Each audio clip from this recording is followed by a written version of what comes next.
la deuxième manche du championnat de France de la montagne 2021, les protagonistes de la catégorie production s'étaient donné rendez-vous dans le Doubs pour le retour au calendrier de la course de côte de Villafan-Echevannes, 57e édition de l'épreuve.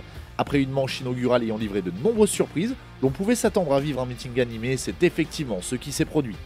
Alors qu'il avait signé le meilleur temps des essais le samedi, Ronald Garcès était trahi par sa mécanique le dimanche et devait se résoudre à abandonner avant de s'élancer pour la deuxième montée.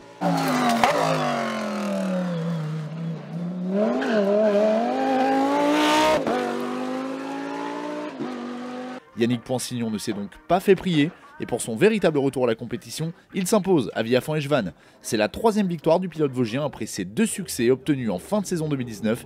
Il s'empare donc également de la victoire dans le groupe GTTS.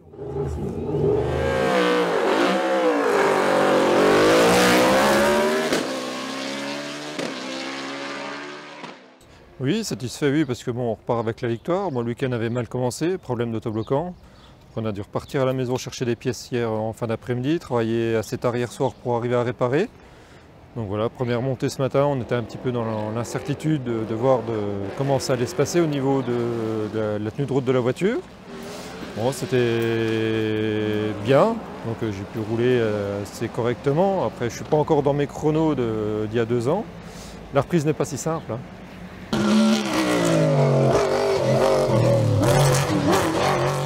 On sait qu'avec Ronald, ça va être une bagarre toute la saison. Donc après, c'est toujours dommage de gagner quand son adversaire abandonne sur un souci mécanique. Après, ça m'est arrivé la semaine dernière, ça lui arrive ce week-end. Bon, c'est des choses qu'on souhaite à personne, hein, mais malheureusement, ça fait partie de la course. Très en vue à la Pommeraye, les concurrents du GT Sport ont placé l'un de leurs représentants sur le podium de Villafan-Echevannes. Francis Dozière, toujours en plein apprentissage de son Alpine A110, remporte le groupe GT Sport et se hisse à la deuxième place du classement général. 142, il prend la tête, Pierre Béal avec la Volvo.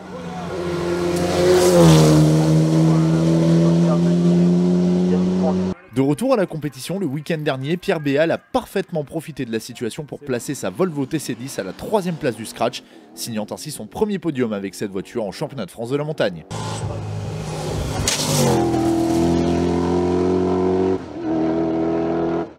Poinsignon, 2 Dozière, 3 Béal. Voici le podium de cette catégorie de production, ici même à Villafan-Echevannes.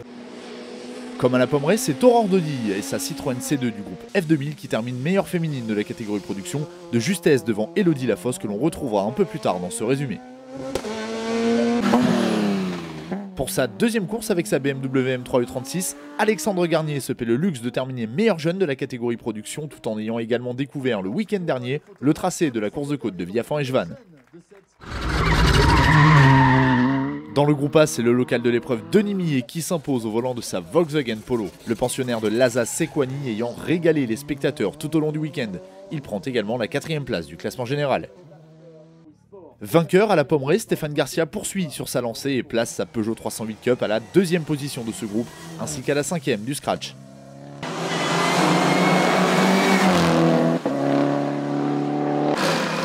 Il devance ainsi Jean-Pierre Pop, 3e du groupe A et 6e du général, lui aussi sur une Peugeot 308 Cup.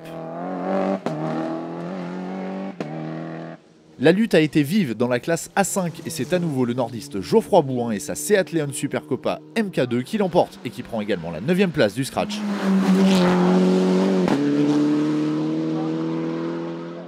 Abel Saoui prouve qu'il progresse au fil des courses et termine 2e de la classe au volant de sa MK3. Il devance une autre MK3, celle de Rémi Courtois, avec laquelle, rappelons-le, Francis Dozière avait remporté le Challenge Open A5 l'an dernier. C'était également très chaud dans la classe A3, mais Maxence Passaquet n'a pas manqué son rendez-vous. C'est bien lui qui s'impose au volant de sa Clio 3 Cup.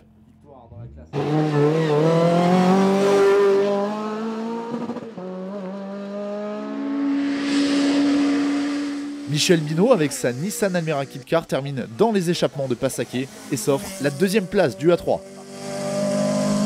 Elodie Lafosse, toujours contrainte de rouler au volant de sa vénérable Peugeot 106 XSI dans l'attente de finaliser sa Lotus Exige, termine en tête de la classe A1. Nouvelle victoire dans le groupe FC pour Mathieu Noué. Le vainqueur du trophée FFSA groupe FC 2020 n'a pas été ménagé par la mécanique, mais sécurise tout de même ce succès ainsi que la 7e place du classement général.